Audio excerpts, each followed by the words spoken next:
हाँ जी बेटा जी। तो धुरंधर सीरीज और आगे बढ़ती हुई क्वेश्चन नंबर 11 सैलरी का तकरीबन ये लास्ट रखेंगे। पॉइंट काफी डाल दिए हैं, रिटायर भी करवा दिया बंदा, वैसे भी पूरा पैकेज सा बना दिया है। तो और रिवीजन कर लेते हैं मिलजुल के। Mister Raghav 52 years, chief operating officer, zenith mega, non government company, Mumbai.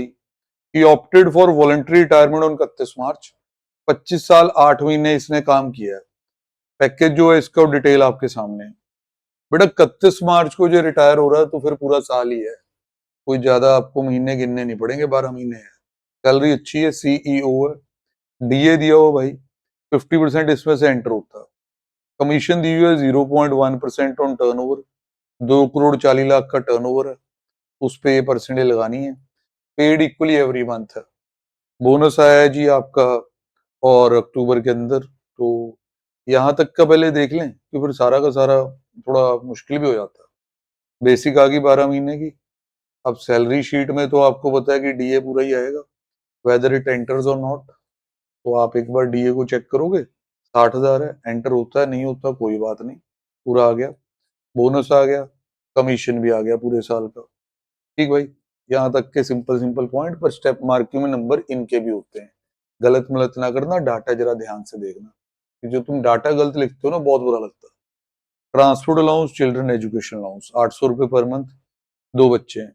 अभी वैसे तो ये डिफॉल्ट में ही होगा, पढ़ लेते हैं। पेज टैक्स अंडर डिफॉल्ट, ठीक है जी, ये दोनों पूरे टैक्स कर दो। तो आपके जी चिल्ड्रन एजुकेशन अलाउंस भी टैक्स हो गए, आपके ट्रांसपोर्ट अलाउंस भी टैक्स हो गए। प्रोविडेंट फंड में बार बार एक ही पॉइंट रिपीट करा रहा हूँ, जो ज्यादा आईसीआई करता है। आईसीआई क्या करता है कि आपके 15% ऑफ बेसिक एंड पूरे डीए का आरपीएफ में कंट्रीब्यूशन कर देता है।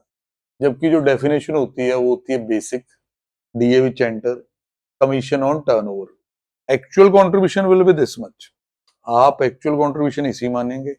डेफिनेशन वाला 12% इसमें से माइनस करेंगे, एक्साइज आएगा तो टैक्स करेंगे। आओ देखें जरा इसको चल के। सर ये देखिए, ये actual contribution basic plus full DA पे इतना आ गया। अब 12% लगाना है तो इसमें बेसिक आएगी, डीए उतना आएगा जितना एंटर होगा। सर पूरा डीए नहीं, जितना एंटर होगा। तो ये आप 50% एंटर है, तो अकॉर्डिंगली वहां डीए शीट में आप देख सकते हो पूरा गया, उसका हाफ यहाँ आ गया। तो बहुत ओके है भाई, बहुत बार इस सीरीज में मैंने पॉइंट करा दिया। अब इसका आप 12% कर लो मुन्ना, 12% इससे से माइनस करके टैक्सेबल आरपीएफ आपके पास आ जाएगा। ठीक है, तो ये पॉइंट है भाई। और पॉइंट देखता चल।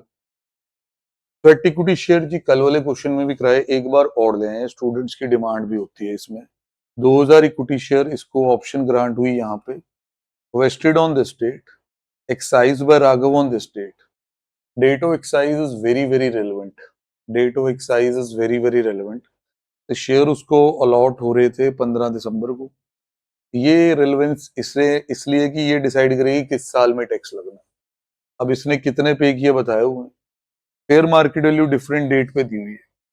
डेट ऑफ एक्साइज की एफएमवी उठा लो 600, 250 उसमें से माइनस कर देना, 2000 से मल्टीप्लाई। तो अब आपके पास यहाँ पे इक्विटी आप चेक कर सकते हो, 2000 की क्वांटिटी, 600 में से 250 गया, 7 लाख रुपए आपके यहाँ से टैक्स हो गए।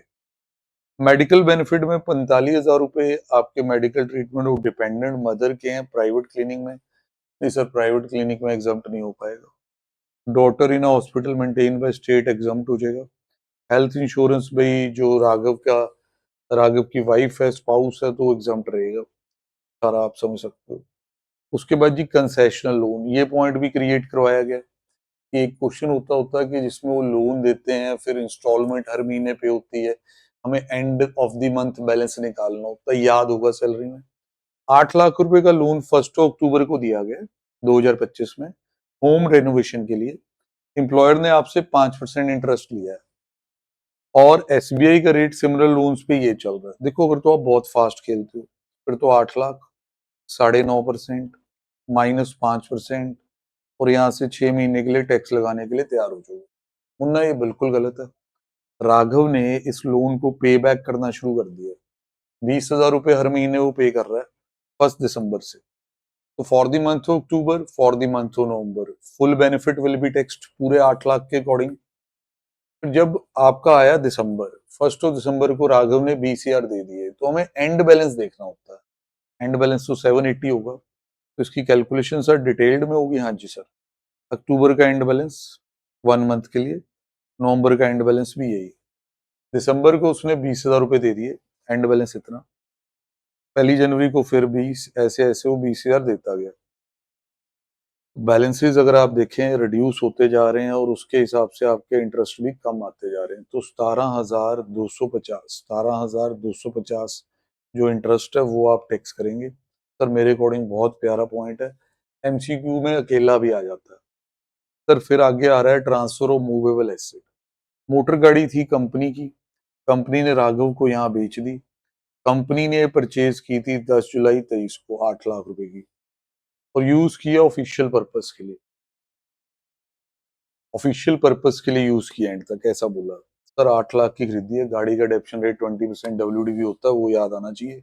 इसके 2 साल ही कंप्लीट हुए हैं, तीसरे में तो बेच दिया। देखो आता है तो सब इजी है भाई, नहीं आता बात बात पे रोना है तो थोड़ा मुश्किल है। तो 2 साल है जिसके लिए डेप्शन वगैरह यहाँ लगाएंगे। ऐसे सुन के कंफ्यूज ना हो जाना कि इसको 2 लिख दिया, कंप्लीट इसमें 2 है। WD मेथड के अकॉर्डिंग डेप्शन लगाई गई है। सेल प्राइस आपका इतना, rest you will tax, work rising on transfer of movable asset. Motor car आ गई है 1.8 लीटर कैपेसिटी की, विद ड्राइवर है। 1 जून 2025 से रिटायरमेंट तक इसके पास थी। तो 10 महीने के लिए बेनिफिट टैक्स हो जाएगा बेटा। इसके लिए भी हमें ऊपर ही जाना होगा, क्योंकि छोटा मोटा पॉइंट है, यही निपटा देगा। विद ड्राइवर 10 महीने के लिए हमने टैक्स यहाँ कर दिया है। और सुनते जा रहे हैं। सर आरएफए में हमने कोशिश किया, काफी जो पॉइंट अभी तक चर्चा में नहीं है, क्योंकि हमने आपको पढ़ाया था कि अगर आपको एक बार अकोमोडेशन फुल ईयर के लिए मिल गई है और वही अकोमोडेशन अगली बार आपके पास है, तो कॉस्ट इन्फ्लेशन इंडेक्स के अकॉर्डिंग उसकी वैल्यू लग सकती है। ये कहते हैं जी, he was provided with a company owned furnished flat in Mumbai. Flat was originally provided in 24-25, finalized work including the furniture for 24-25 this much. फिर कहते हैं जी कुछ नया फर्नीचर भी इसमें ऐड किया गया 1 जुलाई 2025 को। कंपनी ने आपसे एक नॉमिनल सा रेंट भी रिकवर किया। तो पहले तो भाई इसकी आप नॉर्मल वे में इस साल में वैल्यू निकालोगे, जो कि काफी अच्छी है क्योंकि चीजें बढ़ी हैं। तो आरएफए में आप गए, वहां आपकी सैलरी आ गई बेसिक वाली, डीए विद एंटर आ गया, बोनस पूरा आ गया, commission of all type, children education allowance, transport allowance, ये सब आ गया। मुंबई है 10% आपने किया। फिर आपने ये भी सुना कि कोई नया फर्नीचर भी आ गया, उसकी वैल्यू जोड़ दी। तो अगर तो आप इसको वैल्यू करते हो तो ये वैल्यू आती है इसकी इस साल। पर अगर आप देखते हैं कि प्रीवियसली हमें मिला हुआ था तब इसकी इतनी वैल्यू थी, और इंडेक्सेस इस पे लगाए जाते हैं तो वैल्यू इतनी आती है। अब आपने पढ़ा ये था कि भाई ये वैल्यू इससे ज्यादा नहीं हो सकती। भले अगर सेम अकोमोडेशन ही आपको दोबारा दी जा रही है तो वैल्यू इससे ज्यादा नहीं हो सकती, तो ये वैल्यू आई। माइनस इसमें से जो रेंट रिकवर हो रहा है, रेंट रिकवर्ड 24,000 रुपए है, तो कंसेशनल अकोमोडेशन की ये वैल्यू आ जाएगी। अब बच्चा वेट कर रहा होता कि सर बंदा आपने कहा था रिटायर भी हुआ है, तो फिर अभी रिटायरमेंट बेनिफिट कब लाओगे? ले आए सर, यहाँ जी ग्रेचुटी मिल रही है, he is not covered under POGA. Leave encashment भी है। अब अगर आपको ग्रेचुटी मिल रही है और आप पीओजीए में कवर्ड नहीं है, तो हाफ मंथ एवरेज पे बेस्ड ऑन लास्ट 10 मंथ्स वाला फंडा लगेगा। ये तो आपकी एक्चुअल ग्रेचुटी आ गई, ये आपकी लिमिट आ गई। अब यहाँ हाफ मंथ एवरेज पे बेस्ड ऑन लास्ट 10 मंथ्स, और इसमें अगर कवर्ड अंडर पीओजीए नहीं है तो सिर्फ कंप्लीटेड ईयर ही आता है। अब ये पिछले 10 महीने हो गए आपके, मंथ और रिटायरमेंट यहाँ छोड़ दिया जाता है। अब उसमें जी जो भी आपकी बेसिक रही है, डीए रहा है, कमीशन यार चेंज तो कुछ हुआ नहीं। इसको इंटू 10 करके डिवाइड बाई 10 करना है, तेरी मर्जी है। एवरेज इतना, इसका हाफ कर लियो, इंटू 25 कर दियो। सर ये तो बहुत ज्यादा हो गया लिमिट से, तो 20 लाख ही एग्जाम हो पाएगा 24 में से। ये कहानी है भाई। अब बाकी यार इसको बना बनू के देखा करो बाय हैंड, वो बात अलग होती है। हम तो सिर्फ एक ओवरव्यू दे रहे हैं, तो साथ साथ आपको बता रहे हैं कि भाई कहाँ आपने फंसना। लीव इनकैशमेंट ये 20 लाख है। यहाँ कंपनी का रूल ये है कि 45 दिन की छुट्टी है for every completed year. During tenure उसने 30 दिन की छुट्टी ली हुई है। तो याद करें, आपको एक लेक्चर पहले भी ये सिखाया कि मैक्स लीव जो होती है वो 30 डेज के अकॉर्डिंग होती है। तो 45 डेज के अकॉर्डिंग लीव ड्यू नहीं निकालेंगे। 30 डेज इंटू कंप्लीटेड ईयर 25, इतनी लीव उसने अवेल की हुई है। आपके 450 डेज यहाँ बचते हैं बेटा। और 450 डेज को मंथ्स में कन्वर्ट करें तो जो इंटेलिजेंट बच्चा है वो देख लेता है कि इधर रेलेवेंस नहीं रहेगा। स्टैट्यूटरी लिमिट ये है, एक्चुअली ये है, और 10 महीने की एवरेज यहाँ लिखी होती है। जब लीव ड्यू 10 महीने से ज्यादा आ जाए तो उसकी कोई रेलेवेंस नहीं होती, चलो फिर भी लिखना है लिख दो। एग्जाम्प्ट व्हिचएवर लिस्ट में यही हो पाएगा, ये चीज होगी। अब आपका प्रोफेशनल टैक्स है, 5,000 रुपए paid by employer directly to the municipal authorities on his behalf. मतलब आपके बिहाफ पे आपके एम्प्लॉयर ने प्रोफेशनल टैक्स पे कर दिया, तो professional tax paid by employer तो पर्क अंडर 1724 है ही है। पर जिस तरह की रजीम यहाँ चल रही है उसमें इसकी डिडक्शन नहीं मिल पाएगी। ठीक है, ज्यादा मुश्किल क्वेश्चन भी नहीं है, और अगर आपने सीरीज पूरी फॉलो की है तो उन्हीं पॉइंट्स को जोड़ा गया है, नया कुछ नहीं है भाई। तो आगे अब कोशिश रहेगी हाउस प्रॉपर्टी की तरफ निकलने की। सैलरी मिलेगी तो फिर बड़ा क्वेश्चन जो चलने हैं उनमें मिल जाएगी। अभी अगर आपकी कोई और डिमांड हो कि सर ये पर्टिकुलर पॉइंट टारगेट करो तो बन जाएगा भाई, अदरवाइज हमारी तरफ से डन, डन जी डन।